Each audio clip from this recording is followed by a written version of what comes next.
কোটা বিরোধীদের উচ্চ আদালতের রায় পর্যন্ত অপেক্ষা করতে হবে বলছেন কাদের। এদিকে খালেদা জিয়াকে দেখতে হাসপাতালে মির্জা ফখরুল। কোটা বাতিলের দাবিতে রেলপথ অবরোধ করলেন রাবি শিক্ষার্থীরা। কাস্টমস কমিশনার এনামুল হকের দেশ ত্যাগে নিষেধাজ্ঞা। জানাবো মুক্তিযোদ্ধা নাকি সব কোটাই ফিরছে। এবং সর্বশেষ জানাবো হজে গিয়ে আরো 2 বাংলাদেশের মৃত্যু, দেশে ফিরেছেন 56,331 জন। শুনছিলেন সংবাদ শিরোনাম, এবারে বিস্তারিত। কোটা বিরোধীদের উচ্চ আদালতের রায় পর্যন্ত অপেক্ষা করতে হবে বলছেন কাদের। শিক্ষার্থীদের চলমান কোটা বিরোধী আন্দোলন নিয়ে আওয়ামী লীগ সাধারণ সম্পাদক এবং সড়ক পরিবহন ও সেতুমন্ত্রী ওবায়দুল কাদের বলেছেন, উচ্চ আদালত রায় দেবে সে পর্যন্ত অপেক্ষা করতে হবে, তাই সে পর্যন্ত রাস্তাঘাট আটকে আন্দোলন পরিহার করতে হবে। ওবায়দুল কাদের বলেন, এখানে রাজনীতির উপাদান যুক্ত হয়ে গেছে, কারণ বিএনপি ও সমমনস্করা এই কোটা আন্দোলনে ভর করে সাপোর্ট করেছে। সাপোর্ট করা মানে তাদের সঙ্গে যুক্ত হওয়া। তিনি বলেন, এখানে কারা কারা যুক্ত আছে, এখানে সরকার বিরোধী ষড়যন্ত্রের অংশ কিনা সে বিষয়ে খোঁজ খবর নেওয়া হচ্ছে। আন্দোলনের গতিধারায় বোঝা যাবে, আমরা তো গভীরভাবে পর্যবেক্ষণ করছি। ওবায়দুল কাদের বলেন, আদালতের রায়ের বিরুদ্ধে কোনো রাজনৈতিক দল আন্দোলনে শরিক হয়, এটা কি বৈধ? আমাকে দেখান, এটা আদালতের রায়, আমাদের না। প্রত্যয় স্কিম নিয়ে আওয়ামী লীগ সাধারণ সম্পাদক বলেন, এখানে ভুল বোঝাবুঝি থাকতে পারে, সিদ্ধান্ত নিতে হবে বাস্তব পরিস্থিতির পরিপ্রেক্ষিতে। আমরা যাব যার যার পদমর্যাদার ভিত্তিতে।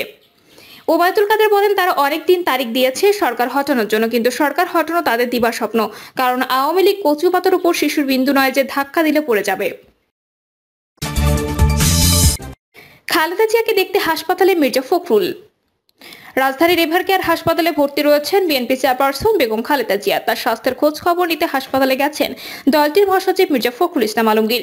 অন্যদিকে দলটির সিনিয়র যুগ্ম মহাসচিব রুহুল কবির রিজভী সহ স্বাস্থ্য বিষয়ক সম্পাদক রফিকুল ইসলাম খালেদা জিয়ার বাসভবনে দুপুর থেকে অবস্থান করছেন। কোটা বাতিলের দাবিতে রেলপথ অবরোধ করলেন রাবি শিক্ষার্থীরা। সরকারি চাকরিতে কোটা পদ্ধতি বাতিল ও মেধাভিত্তিক নিয়োগের পরিপত্র বহাল রাখা সহ 4 দাবিতে রেলপথ অবরোধ করেছে রাজশাহী বিশ্ববিদ্যালয়ের শিক্ষার্থীরা।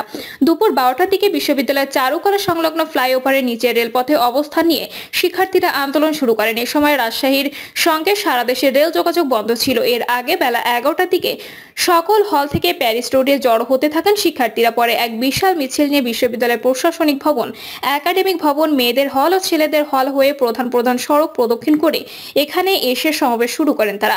এ সময় রাজশাহী শহরের ভদ্র থেকে খড়খড়ি বাইপাসের যান চলাচল বন্ধ হয়ে যায়। এ সময় প্রায় 2000 শিক্ষার্থী সেখানে অবস্থান নেন। এ সময় বিভিন্ন স্লোগান দেন, মুক্তিযুদ্ধের মূল কথা, সুযোগের সমতা, সারা বাংলায় খবর দে, কোটা প্রথার কবর দে, 18 হাতিয়ার গর্জে উঠুক আরেকবার, জেগেছে ছাত্র সমাজ জেগেছে, কোটা না মেধা, মেধা মেধা, মুক্তিযুদ্ধের বাংলায় বৈষম্যের ঠাঁই নাই। কাস্টমস কমিশনার এনামুল হকের দেশ ত্যাগে নিষেধাজ্ঞা। সিলেটের কাস্টমস, এক্সাইজ ও ভ্যাট কমিশনার মোহাম্মদ এনামুল হকের দেশ ত্যাগে নিষেধাজ্ঞার আদেশ দিয়েছে আদালত। দুপুরে শুনানি শেষে ঢাকা মহানগর সিনিয়র স্পেশাল জজ মোহাম্মদ আসামস জগলুল হোসেনের আদালত এ আদেশ দেন। আজ মামলাটি তদন্ত কর্মকর্তা দুদকের উপপরিচালক ফারজানা ইয়াসমিন মোহাম্মদ এনামুল হকের দেশ ত্যাগে নিষেধাজ্ঞার আবেদন করেন। আবেদনের পরিপ্রেক্ষিতে বিচারক এই আদেশ দেন। দুদকের পক্ষে মীর আহমদ আলী সালাম এই তথ্য জানান, গত 4 জুলাই এনামুল হকের 8,95,44,500 টাকা জমি ও ফ্ল্যাট ক্রোকের নির্দেশ দেন একই আদালত। ক্রোক করা সম্পত্তির মধ্যে রয়েছে গুলশানের জোয়ার সাহারায় 61 লাখ টাকা 3 কাঠা জমি, খিলক্ষেতের 7,84,000 টাকা 33% জমি, কাকরাইলের আইরিশ নূরজাহান কমন স্পেস সহ 1170 বর্গফুটের ফ্ল্যাট, যার মূল্য 28,30,500 টাকা। একই ভবনে কার পার্কিং স্পেস সহ 1,835 বর্গফুটের ফ্ল্যাট, যার মূল্য 51,02,900 টাকা। এছাড়া কাকরাইলে 1,900 বর্গফুট ও 3,800 বর্গফুটের ফ্ল্যাট সহ কার পার্কিং রয়েছে, যার মধ্যে 2,08,50,000 টাকা। গাজীপুরে 62,40,000 টাকার 5 কাঠা জমি। মোহাম্মদপুরে 3টি বাণিজ্যিক ভবনে 4,000 বর্গফুটের 3টি স্পেস, যার প্রতিটির মূল্য 71,35,000 করে। মোহাম্মদপুরে 10,965 বর্গফুটের স্পেস রয়েছে, যার মূল্য 2,35,90,000 টাকা। এছাড়া গুলশানের 72 লাখ টাকা 2,428 বর্গফুটের ফ্ল্যাট এবং বাড্ডায় 4 কাঠা নাল জমি, যার মূল্য 14,55,000 টাকা। মুক্তিযোদ্ধা নাকি সব কোটায় ফিরছে? সরকারি চাকরি নিয়োগে মুক্তিযোদ্ধা কোটার পাশাপাশি পূর্বের মতো সব কোটায় ফিরে আসবে কিনা সে বিষয়টি এখনো খুব একটা স্পষ্ট নয়। তবে এই বিষয়টি হাইকোর্টের পূর্ণাঙ্গ রায় পেলে স্পষ্ট হবে বলে সবাই মনে করছেন। এর আগে সরকারি দপ্তর, স্বায়ত্তশাসিত বা আধা স্বায়ত্তশাসিত প্রতিষ্ঠান ও বিভিন্ন কর্পোরেশনের সরাসরি নিয়োগের ক্ষেত্রে নবম থেকে 13তম গ্রেডে কোটা বাতিল করে 2018 সালে জারি করা পরিপত্রের বৈধতা চ্যালেঞ্জ করে একটি রিট দাখিল করা হয়েছিল। এই বিষয়ে চূড়ান্ত শুনানির পর গত 5 জুন হাইকোর্ট রায় ঘোষণা করেন। হাইকোর্টে এই মামলায় রাষ্ট্রপক্ষে ছিলেন deputy attorney general Sheikh Saifuzzaman. এ বিষয়ে তিনি গণমাধ্যমকে রাতে জানান, আপাত দৃষ্টিতে সব কোটা ফিরছে বলে মনে হচ্ছে, তবে সব কোটা নাকি শুধু মুক্তিযোদ্ধা কোটা ফিরছে সে অবশ্য হাইকোর্টের পূর্ণাঙ্গ রায় পেলে বলা যাবে। উল্লেখ্য, সরকারি চাকরিতে স্বাধীনতার পর থেকেই কোটা ছিল, পরে বিভিন্ন সময় তা কমিয়ে আনা হয়। অবশেষে আবারও সেটি বাড়ানো হলে 2018 সালে এসে তা দাঁড়ায় 56%। এর মধ্যে 30% মুক্তিযোদ্ধা, 10% নারী, 10% জেলা, 5% ক্ষুদ্র জাতিগোষ্ঠী এবং 1% প্রতিবন্ধী কোটা। শুরু থেকে মুক্তিযোদ্ধা কোটা ছিল, পরে এই কোটায় মুক্তিযোদ্ধা সন্তানদের পাশাপাশি নাতি নাতনির বিষয়টিও যুক্ত করা হয়। পরবর্তীতে এই কোটা পদ্ধতি সংস্কারের দাবিতে 2018 সালে আন্দোলনের নামে বাংলাদেশ সাধারণ ছাত্র অধিকার সংরক্ষণ পরিষদ আন্দোলনের এক পর্যায়ে সরকারি চাকরিতে নিয়োগের ক্ষেত্রে নবম থেকে 13তম গ্রেড পর্যন্ত কোটা পদ্ধতি তুলে দিয়ে 2018 সালে 4 অক্টোবর জনপ্রশাসন মন্ত্রণালয় পরিপত্র জারি করে। পরবর্তীতে এই পরিপত্রের বৈধতা চ্যালেঞ্জ করে 2021 সালে রিট করেন চাকরি প্রত্যাশী ও মুক্তিযোদ্ধা সন্তান ওহিদুল ইসলাম সহ 7 জন। এ বিষয়ে ওহিদুল বলেন, নবম থেকে 13তম গ্রেডে মুক্তিযোদ্ধা কোটা পুনর্বহালের জন্য রিটটি করেছিলেন তারা। এখন হাইকোর্টে পূর্ণাঙ্গ রায় পেলে এই বিষয়ে বিস্তারিত বলা হবে। সরকারের জারি করা পরিপত্র অনুযায়ী নবম গ্রেড এবং 10ম থেকে 13তম গ্রেডের ক্ষেত্রে মেধাভিত্তিক নিয়োগ দেওয়ার কথা বলা হয়। একই সঙ্গে সব গ্রেডে নিয়োগের ক্ষেত্রে বিদ্যমান কোটা পদ্ধতি বাতিল করা হয়। প্রসঙ্গত, তৃতীয় ও চতুর্থ শ্রেণীতে কোটা ব্যবস্থা বহাল রয়েছে। পরিপত্রের বৈধতা চ্যালেঞ্জ করে করা রিটের প্রাথমিক শুনানি নিয়ে 2021 সালের 6 ডিসেম্বর হাইকোর্ট রুল দেন। রুলে পরিপত্রের পাশাপাশি এর আগে দেওয়া হাইকোর্ট ও আপিল বিভাগের আদেশ পরিপালন না করা এবং মুক্তিযোদ্ধাদের প্রাপ্য অধিকারের প্রতি অবজ্ঞার বিষয়ে জানতে চাওয়া হয়।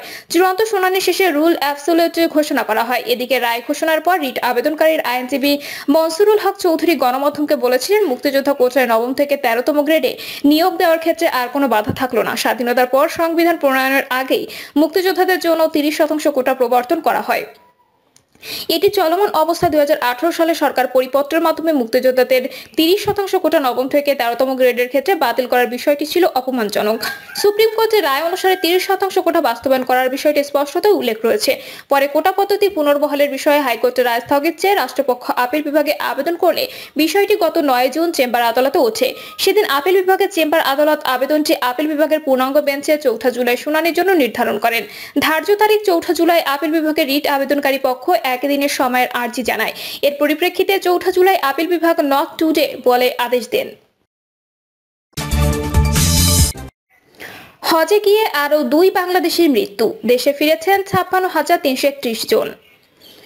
চলতি বছর পবিত্র হজ পালন করতে গিয়ে আরো 2 বাংলাদেশের মৃত্যু হয়েছে। এ নিয়ে চলতি বছর বাংলাদেশের মৃত্যু সংখ্যা দাঁড়িয়েছে 62 জনে। এর মধ্যে পুরুষ 49 জন এবং নারী 13 জন। তাদের মধ্যে মক্কায় 49 জন, মদিনায় 4 জন, মিনায় 7 জন ও জেদ্দায় 2 জন মারা গেছেন। বুলেটিনে বলা হয়, পবিত্র হজ পালন শেষে এখনো পর্যন্ত 56,331 জন হাজি দেশে ফিরেছেন। সৌদি থেকে 144টি ফ্লাইটে তারা বাংলাদেশে এসেছেন। এর মধ্যে বিমান বাংলাদেশ এয়ারলাইন্স 66টি, সৌদি এয়ারলাইন্স 52টি এবং ফ্লাইনাস এয়ারলাইন্স 26টি ফ্লাইট পরিচালনা করে। হজ শেষে গত 20 জুন থেকে দেশে ফেরার ফ্লাইট শুরু হয়। ওই দিন বাংলাদেশ বিমানের প্রথম ফিরতি ফ্লাইট 417 জন হাজি নিয়ে শাহজালাল আন্তর্জাতিক বিমানবন্দরে অবতরণ করে। আগামী 22 জুলাই পর্যন্ত হাজিদের ফিরতি ফ্লাইট অব্যাহত থাকবে। প্রিয় দর্শক, এই ছিল এখনকার সর্বশেষ সংবাদ। আপডেট সব সংবাদ পেতে চ্যানেলটি সাবস্ক্রাইব করে বেল আইকনটি ক্লিক করে রাখুন।